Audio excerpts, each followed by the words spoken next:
नमस्कार किसान भाइयों, मैं महिपाल सिंह और आप देख रहे हैं आपका अपना मनपसंद यूट्यूब चैनल MS टेक्निकल खेती। किसान भाइयों, आलू की फसल में झुलसा रोग एक मुख्य बीमारी है। यदि हमारी फसल में एक बार आ जाए तो हमारी फसल को लगभग 50 से 60% की हानि देकर जाता है किसान भाइयों।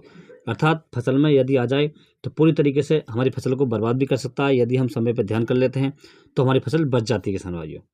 तो इस वीडियो के माध्यम से इसी के बारे में बात करेंगे कि आलू की फसल में झुलसा रोग को आने से पहले कैसे नियंत्रित करें, अर्थात झुलसा रोग हमारी खेत में आए ही नहीं, इसे कैसे रोकें।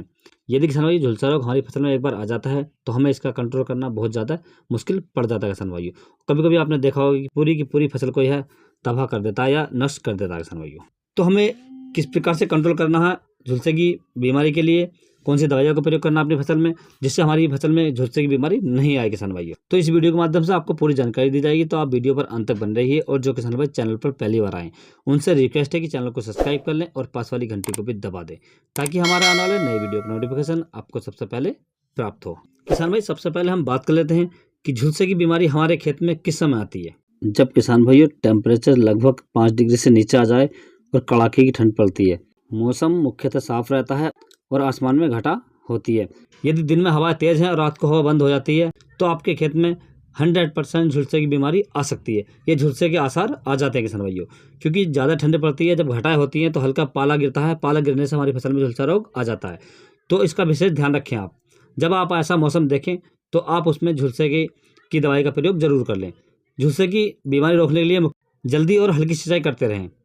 खेत में अपने पर्याप्त नमी बनाकर रखें, इससे भी झुलसे की बीमारी कंट्रोल हो जाती है। और किसान भाई, मैं आपको बता दूं कि आपको स्प्रे कौन से करने हैं। तो इसकी शुरुआती अवस्था होती है जिसे हम रोकना चाहते हैं अपने खेत की झुलसे को, तो आप इसमें मैटको लगा सकते हैं। आप मैटको का प्रयोग कर सकते हैं, ये एंडोफिल की आती है। आप इसकी डोज लेनी है आपको 500 ग्राम प्रति एकड़ के हिसाब से। यदि आपको मैटको नहीं मिलती है तो आप रेडोमिल गोल्ड ले सकते हैं, ये भी आपको 500 ग्राम प्रति एकड़ के हिसाब से लेनी है। यदि आपको रेडोमिल गोल्ड नहीं मिलती है तो आप जीवा एग्रो का फेंटेकैम ले सकते हैं। तीनों प्रोडक्ट में से आपको एक लेना है। डोज आपको 500 ग्राम प्रति एकड़ के हिसाब से रखनी है किसान भाइयों। और इसके साथ में आपको एक कीटनाशक का प्रयोग करना है। कीटनाशक में आप इमिडाक्लोप्राइड मिला सकते हैं या आप थाइमेथॉक्सम मिला सकते हैं, क्योंकि कीटनाशक बहुत ज़रूरी होती है। और किसान भाइयों, आपको इसमें तीसरा जो आइटम डालना है, आपको स्टिकर डालना है। स्टिकर इसलिए डालना है कि जब हमारी फसल में रात को ज़्यादा ओस पड़ती है तो हमारी दवाई धुले नहीं। यदि हमारी दवाई धुल जाती है तो वो कंट्रोल नहीं कर पाती है, तो आप स्टिकर का प्रयोग जरूर करें। इससे आपकी फसल का झुलसा रोग रुका रहेगा, झुलसा रोग नहीं आएगा। यदि आप कंटिन्यू 8 से 10 दिन के अंतराल से इसका स्प्रे करते रहते हैं तो आपके खेत को झुलसा छुएगा भी नहीं। और यदि आप इसका स्प्रे करके छोड़ देते हैं 20 से 25 दिन के लिए तो आपके खेत में झुलसा आने के चांसेस ज़्यादा रहेंगे किसान भाइयों।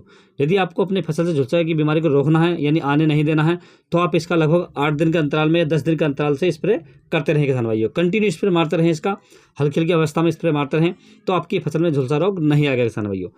तो यदि किसान भाई आपको किसी अन्य फसल के बारे में जानकारी चाहिए या किसी भी फसल से संबंधित कोई भी जानकारी चाहिए, किसी बीमारी से संबंधित, तो आप मुझे कमेंट्स कर सकते हैं, व्हाट्सएप पर मैसेज डाल सकते हैं।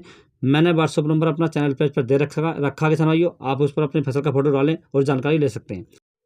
यदि किसान भाइयों मेरे द्वारा दी गई जानकारी आपको अच्छी लगी हो, पसंद आई हो, तो वीडियो को लाइक करें, शेयर करें और चैनल को सब्सक्राइब करें। Thanks for watching my video.